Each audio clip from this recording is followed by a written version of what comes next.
Sir ನಮಸ್ಕಾರ. ಇದು 3 ಎಕರೆ 10 ಗುಂಟೆ ಜಾಗ. 3 ಎಕರೆ 10 ಗುಂಟೆ ಜಾಗ. ಇದರಲ್ಲಿ ಒಂದು ಬೋರು ಸ್ವಂತ ಟಿ ಸಿ ರೋಡ್ಗೆ 10 ಗುಂಟೆ ಜಾಗ ತೊಗೊಂಡಿದ್ದಾರೆ. 2ನೇ ಪಾಯಿಂಟು ಡಾಂಬರ್ ರೋಡಿಂದ 2ನೇ ಪಾಯಿಂಟ್ ಜಾಗ. ಇದು ರೋಡ್ಗೆ ಸುಧಾ 10 ಗುಂಟೆ ಜಾಗ ತೊಗೊಂಡಿದ್ದಾರೆ. ಡಾಂಬರ್ ರೋಡಿಂದ 2ನೇ ಪಾಯಿಂಟು. ಇವರು 3 ಎಕರೆ 10 ಗುಂಟೆ. 1 ಎಕರೆಗೆ 23 ಲಕ್ಷ ಹೇಳ್ತಾರೆ ಅವರು. 1 ಎಕರೆಗೆ 23 ಲಕ್ಷ ಹೇಳ್ತಾರೆ. ಒಂಚೂರು ನೆಗೆಸೇಬಲ್ ಆಗುತ್ತೆ, ಜಾಸ್ತಿ ಏನಾಗಲ್ಲ. ಫಸ್ಟ್ ಕ್ಲಾಸ್ ಸಿಗಿದೆ ಜಾಗ ಮಾತ್ರ. ನೀರಿಗೆಲ್ಲ ಬೊಂಬಾಟಾಗಿದೆ. 250 ಅಡಿಗೆ ನೀರು ಬಂದಿದೆ. 2.5 ಇಂಚ್ ನೀರು. 250 ಅಡಿಗೆ 2.5 ಇಂಚ್ ನೀರು ಬಂದಿದೆ ನೋಡಿ. ಜಾಗ ಹಿಂಗೆ ಇದೆ, ಒಂದೇ ಮಟ್ಟವಾಗಿದೆ. ಅಂದರೆ ತಂತಿ ಒಂದು ಆಗಿಲ್ಲ, ಫೆನ್ಸಿಂಗ್ ಎಲ್ಲ ಕಲ್ಲೆಲ್ಲ ನೆಟ್ಟಿದ್ದಾರೆ, ತಂತಿ ಒಂದು ಬಿಟ್ಟಿಲ್ಲ ಅಷ್ಟೇ. ಡಾಂಬರ್ ರೋಡಿಂದ 2ನೇ ಪಾಯಿಂಟು ನೋಡಿ. ಡಾಂಬರ್ ರೋಡಿಂದನೂ ರೋಡ್ ತೊಗೊಂಡಿದ್ದಾರೆ. ಆ ಕಡೆ ಕಲ್ಲೆಲ್ಲ ನೆಟ್ಟಾಗಿದೆ.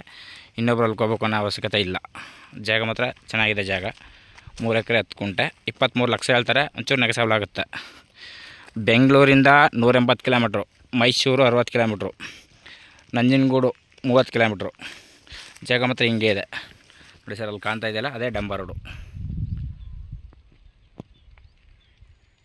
ರೋಡು.